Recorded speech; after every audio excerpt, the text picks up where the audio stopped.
Hi, it's KCCK's Culture Crawl.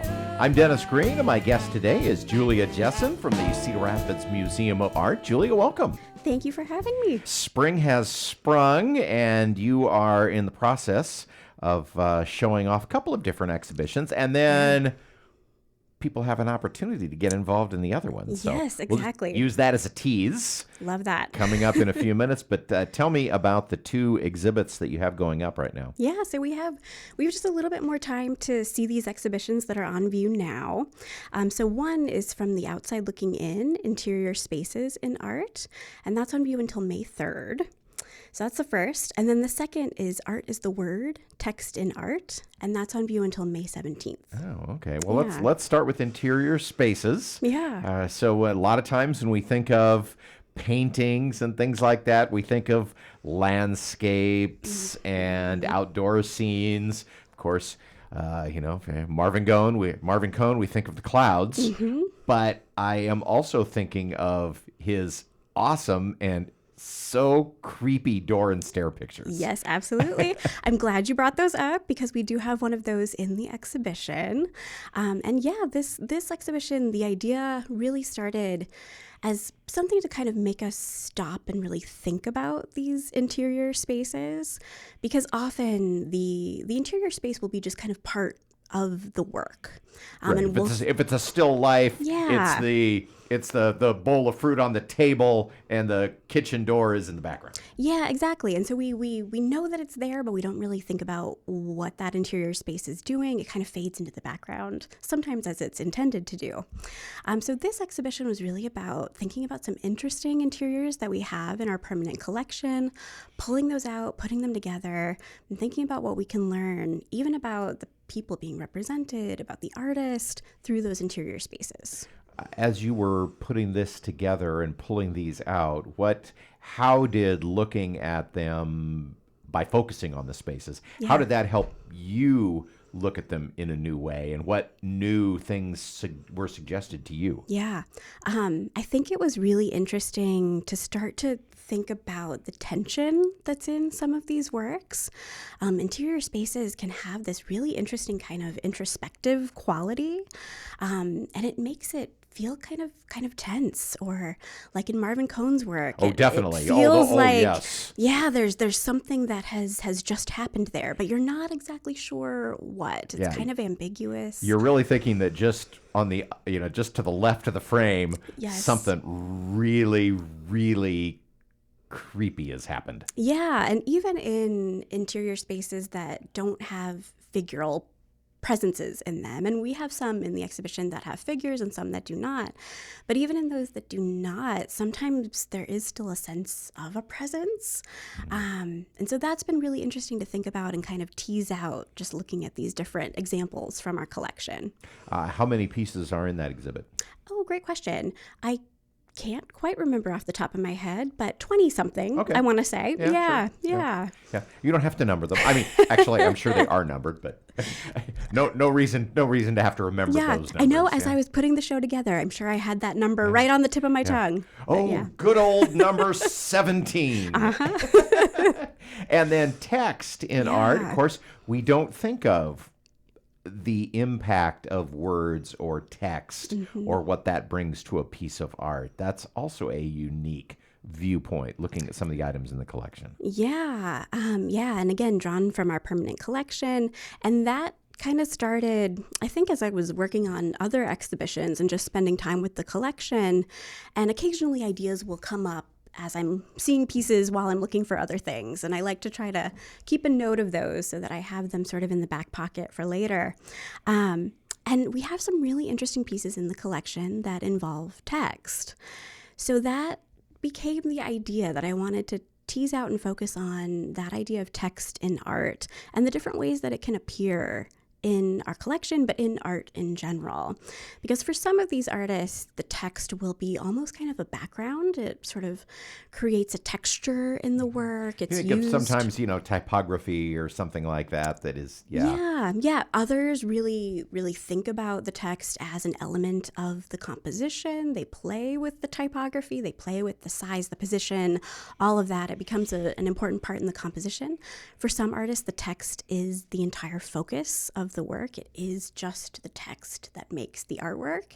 And for others, it forms more of a didactic component. It kind of tells you how to read the work, or it labels different parts of the work. So it involves a lot of different ways that text is incorporated in art. Are there pieces where the text is literally just part of the visual element and what it says is not, what the text reads is not quite so important? Yeah, absolutely. There are definitely pieces in the show where, the shape of the text is used more so for its shape than rather what that letter means, what that word means, and it becomes part of that overall composition. So Yeah, that's. I find that particularly interesting because as a reader and a writer, I would go into that. Just I'd read the words. I would look at the words. Yeah. There are words there. They must be read. Mm-hmm.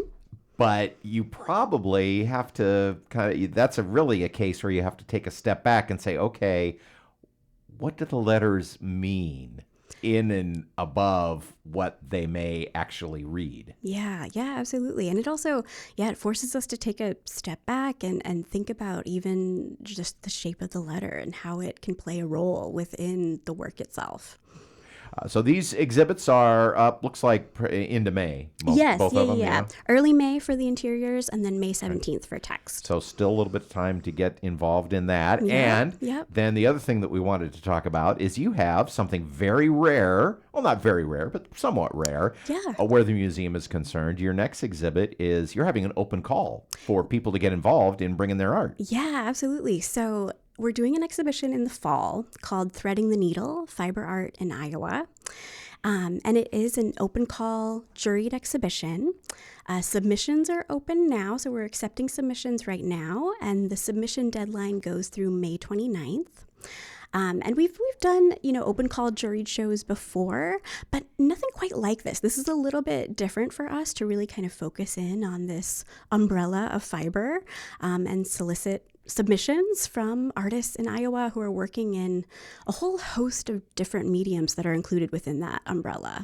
Yeah, so tell me, so talk about some of the different mediums. I mean, I have a particular image that I think of when I think of fiber art, but I also know that that's a very small part. Sure, yeah. Well, it can be really kind of anything fiber. So it's quilting, it's sewing, it's embroidery, weaving, dyeing of fabric as well, textile work, even a little bit into handmade paperwork too, where that is also fiber. So we're also incorporating that into the overall fiber umbrella. But it's been really interesting to see what's coming in, and we're excited about what's still to come. So how has the response been for people making submissions? Pretty good so far, although I'm hoping we get some more, definitely. I know oftentimes we see more of a rush toward the end of the submission period as people are sort of getting their ideas together, getting the submissions together. So looking forward to that and seeing what comes in. So you don't have to be someone who shears the sheep, weaves from the very get-go. I mean, if you do quilts, if you do cross stitch, these are all things that you'd be willing to take a look at? Yeah. We're looking for original work, so things where the idea is coming from the artist themselves. So not things that are from a pattern that they've purchased from someone else. It does have to be an original work of art. But it is really quite a variety of things that we're looking for. And if there are any questions about specifically what we want to see, I welcome those to my email. And our full entry requirements can be found on our website at CRMA.org. So all of the nitty-gritty details of the specifics are all available there too. So even if you maybe you don't even think of yourself as an artist, but if this is one of the things you do, you work with, cloth or textiles or thread in any way, give it a try. Ask Julia. Yeah, absolutely. Yeah. Take a look at the call and reach out if you have questions. But I think it's going to be a really exciting exhibition. Very neat. So, and when were submissions due? By May 29th. I'll say. So you still got... there's still some time. Still got some time. Yeah. So again, you can look at the guidelines and all of this. Also get Julia's contact information if you want to maybe prep with a question before you actually submit. And that's at the museum's website, which is CRMA.org. Okay. Thanks so much for coming in. Good luck with that. And we'll look forward to talking to you again as the spring and summer progresses with this exhibit and others coming up. Sounds great. Thanks, Dennis. Thanks for being here. Yeah. You can hear the Culture Crawl live on the radio most weekdays at 10:30, on demand at kcck.org/culture, or subscribe using your favorite podcast player. Watch our videos on the KCCK Facebook and YouTube channels. Our producer is Lydia Kilgore. The Culture Crawl theme is composed by Vivian Shanley. I'm Dennis Green, and I'll talk to you later.